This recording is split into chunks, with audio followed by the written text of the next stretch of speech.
Hello, on this video I'm going to show you how we go from this to this to this, and I'm going to show you how we do all this using DIY tools only. Hopefully tools you'll already have in your own toolbox at home right now. First step with pretty much any carpentry build is marking up the wall, just so you know exactly where you're building it. And then, using that pencil line I've just put on the wall, I fit some 2x4 across the back and across the sides. I have just cut this nice piece of wood as a leg to go exactly down this line. Hopefully it is the right size for this space, and I haven't cut it wrong. Oh, look, that is beautiful, isn't it? And then I add some more legs onto the side and the back, and I also put some in the middle as well. So this is a piece of wood I have already cut for the centre, well, for the front rail. Hopefully it actually fits. That'll be very nice if it does. Oh no. Oh, it fits. It's perfect. So next we have Mr. Happy and Mr. Unhappy. I'm going to show you exactly where we put these little bad boys. So now I'm going to show you where Mr. Happy goes. I bet you've already guessed anyway. He goes under there like that to give it a bit of support.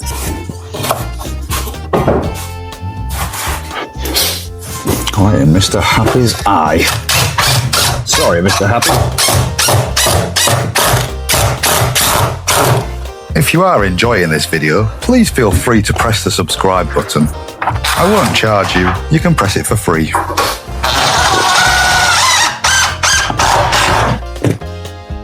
Mr. Happy looks even happier now. Next up, the legendary Mr. Unhappy.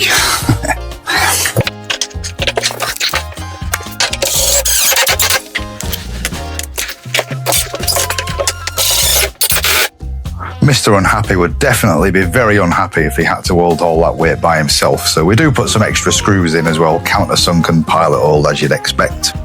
And of course, we don't want to leave out Mr. Happy, do we? So we do his side for him as well.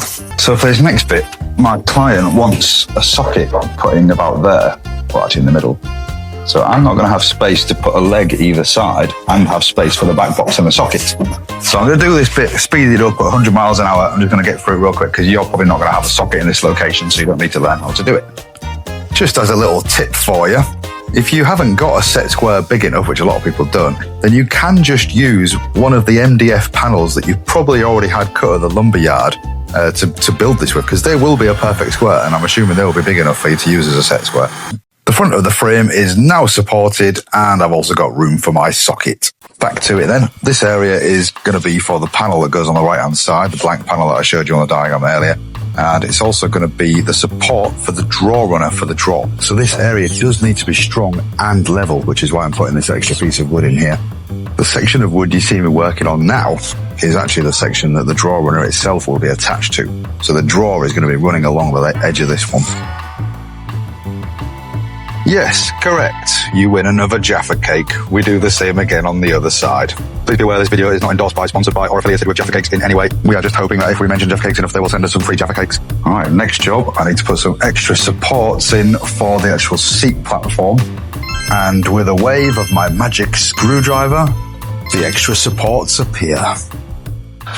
So, the next issue I've got to deal with, and this is one I haven't mentioned yet, but it's one you're almost certainly going to have to deal with yourself as well. All floors, or nearly all floors, are not level. They normally have a slope from one side to the other. Sometimes they'll burr down into the middle and come back up again. But whatever the slope is, or whatever the unevenness is, you have to deal with it. I'm just going to show you on the spirit level, actually. So you will see that the bubble is on the left-hand side, and there's a gap between the bubble and the line on the right-hand side, which means the floor is sloping. Just to show you, using this bit of MDF, you can see underneath the spirit level, MDF goes a full width for the floor, so it's perfectly sized. So let me show you what I mean. I'm holding the spirit level and the MDF just very roughly in the level position right now, and you can see the size of the gap. So this piece of wood you saw me using with the spirit level earlier is not here by accident. This is actually all a part of my fiendish master plan. What I'm going to do is I'm going to fit this below the face of the drawers, so the drawers are going to be directly on top like that. Now, the reason I'm going to do that is because then I can scribe the bottom edge of this bit of wood off. So I'm going to trim the bottom edge so it meets the shape of the floor, so we lose that horrible gap that I showed you on the video earlier. Now, I'm going to do that scribing using DIY tools only. No professional tools as promised. However, if you do want to see a video about professional scribing, I've done another video about that, and you can see that linked at the end of this video, and it's in the description as well. So I have temporarily put that up on a screw just to get it into the perfect level position. And then I'm now going to brad nail it in that level position. I am now going to show you the greatest trick in scribing history involving this simple little washer. If you have never seen this trick before, you're going to love it. Anyway, here we go. So a washer goes on the floor like so. Pencil goes in the washer hole. And then you just slide it along like this. And that gives you the pencil line or the cutting line. So as the washer moves along the MDF, obviously the gap below it gets bigger and bigger and bigger, and the distance between the pencil line and the bottom of the MDF gets smaller and smaller and smaller and smaller and smaller. And this is how the shape of the floor is scribed into the bottom of this MDF panel using a washer rather than a scribing tool. And then, I'm sure you guessed, we cut along that line and sand it all smooth as well. Is a brad nailer a DIY tool? According to ChatGPT, yes it is, which is why I'm using it. In the video's description and at the top of the comments section, you can find links to all the tools used in this video, including the brad nailer. So that is now in position, all pinned in place as you just saw. Most important thing, it is perfectly level, which is exactly what we were aiming for. Quite a tight gap between the bottom of it and the floor. I would say I am pretty happy with how this has gone. Right, these bad boys are draw runners. These things will ruin your day, your week, your month if you don't do them right. I'm going to show you how to get these on first time, bang accurate without any messing around. And we do it using our trusty spirit level. So all you do is put it on the top of that front panel that we just scribed, get that spirit level perfectly level, and then draw a pencil line across the top of the spirit level. Then we fit the draw runner, as you can see me doing now, using this pencil line as the screw line. So every screw has to go exactly accurately in the middle of that line. Even just a millimetre out for any screw can really throw you, so be really careful with this bit. Make sure you get every screw exactly right. If you don't, this draw runner will ruin your day, your week, your month, and even your year. And then with another wave of my magic screwdriver, alakazam! We are now on to draw boxes, finally. This is the base of the draw box you're looking at, with my brad nailer on top of it, holding it down. Side panel there. I'm about to brad nail and glue the side panel in. I have my set square clamped onto the base of it. That's just so I can pin it and glue it, knowing that it's exactly square.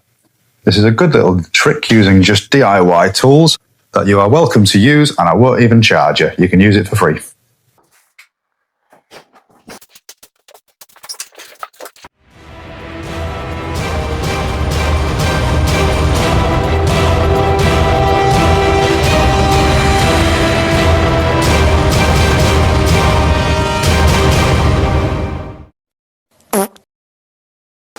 I wonder if the person who invented the brad nailer was actually called Brad.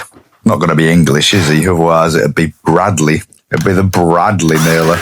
Oh, Bradley.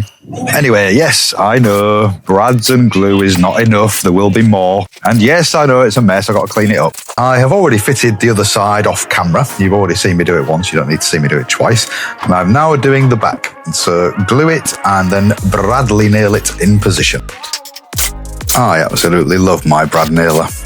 Makes every job I do just so much easier. Followed by giving every part of the draw box a good sanding to smooth it all off. Now, do you remember that I marked up the height of these using the top of my spirit level? So all I've got to do is that. So this is the line we screw into, which is marked up 1 centimetre lower than the line we did with the spirit level. And this is it all screwed in.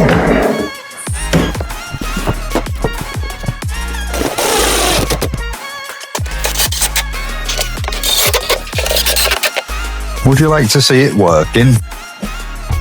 Oh, look at that. Beautiful. Next job is trimming the height to get the height of the drawer front correct for the bench itself. Give the cut edge a bit of a sanding.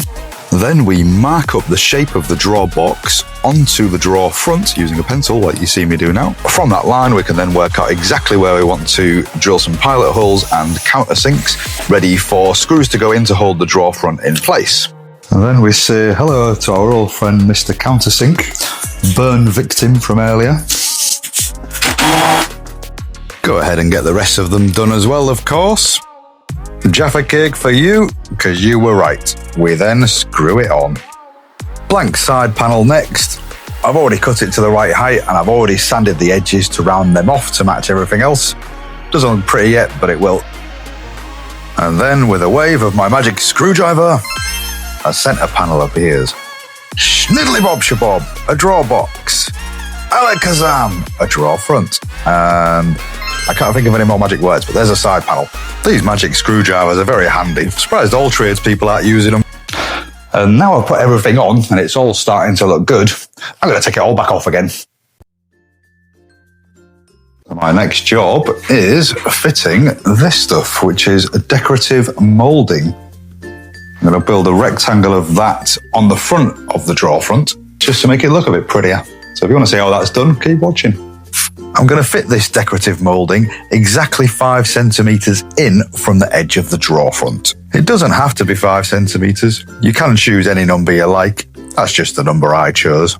You have my solemn promise that the DIY police will not come for you if you want to do a different measurement. I think I must be allergic to all this hard work. So right now I'm just marking up the cutting point. So now I'm going to show you a little trick using your set square on how to get a nice 45-degree cut on these sections of moulding.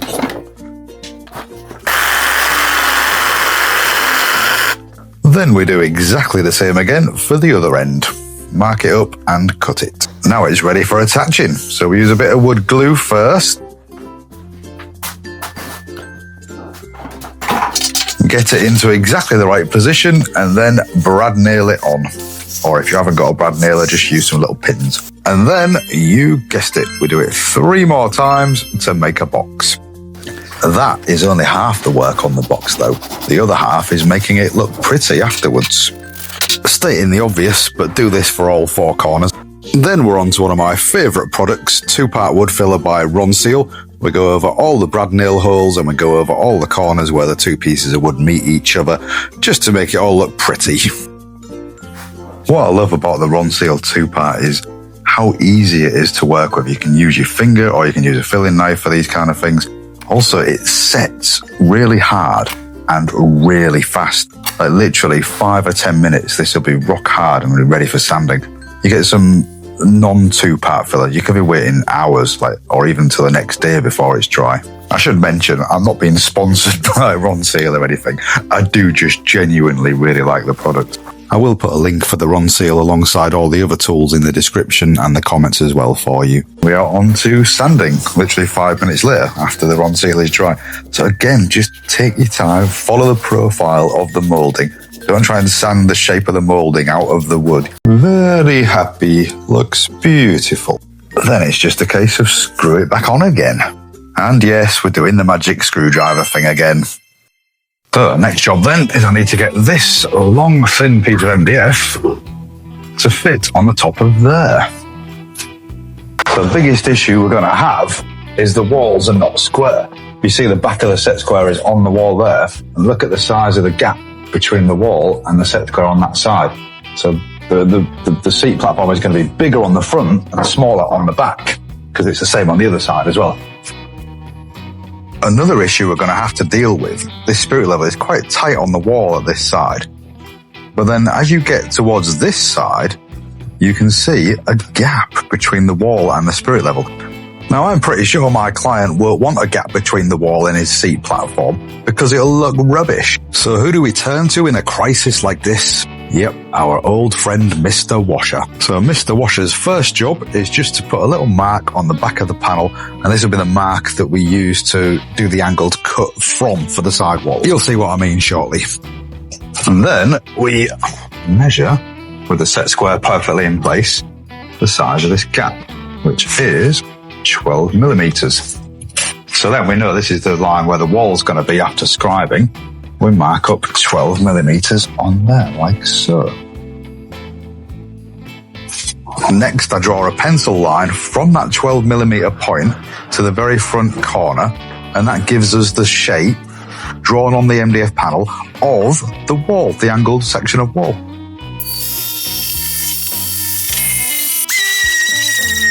Next job then, we need a millimeter perfect measurement along this back edge. How do we get it millimeter perfect, I hear you ask? Well, let me show you. My tape measure is exactly to the millimeter 7 centimeters wide. So we add 7 centimeters to 234.7 centimeters, and that gives us 241.7 centimeters to the millimeter. Yes, you're right. We do then mark that up onto the MDF, 241.7. Unfortunately for you, I have ran out of Jaffa cakes, otherwise you would be getting a Jaffa cake about now. Then Mr. Washer makes another appearance just to mark up the depth where the back of the panel's going to be.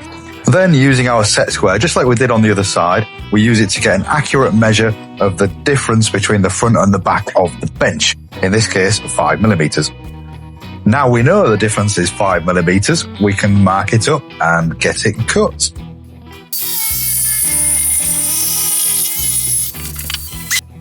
Let's get this bad boy in then and see how it looks, shall we? It's in, and it's looking pretty damn good, but we still need to scribe the back edge using our little washer technique again, don't we?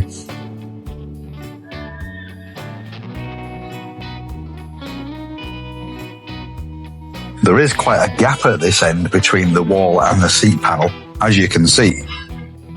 Then we get it cut and get it sanded as well to smooth it off afterwards. Fingers crossed, hopefully it's gonna be alright. And it looks pretty damn good. Pretty damn perfect. This seat platform is not finished yet though. We've still got the front edge to sort out. Look at the state of that. You could slice bread on the sharpness of that edge. Sit down too fast on that and you'll be down to one butt cheek. It is worth taking a bit of extra time to really round off the edge of a seat cushion platform like this one. It just makes it comfier to sit on and it makes it look a lot prettier as well. Right, so this is the final finished top. Nicely scribed on the back. Couldn't scribe the sides, but I've got the sides close enough to accurate that I can caulk the sides where it meets the wall. Lovely rounded top. Really happy with how the rounded top has gone. I can't wait to see what seat cushion and what fabrics and stuff the client gets for this. Fingers crossed they get something that actually looks good. So next, my magic screwdriver will make some accessories appear, the handles and the socket faceplate. And now we've got the top all looking beautiful and scribed perfectly. Let's go and ruin it by drilling a load of holes in it, shall we? Yes, we're countersinking, ready to screw it in. Introducing the new brand of jumping screw. It jumps, it screws, it's a jumping screw. So once you've fitted all your jumping screws, what do you reckon we do next? Correct, we fill over them.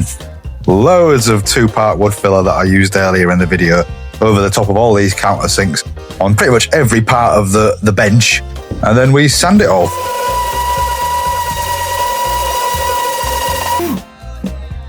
Some time later, after a whole load of sanding, not just with the electric sander but by hand as well, we've finished with the sanding and we move on to Decorator's Caulk.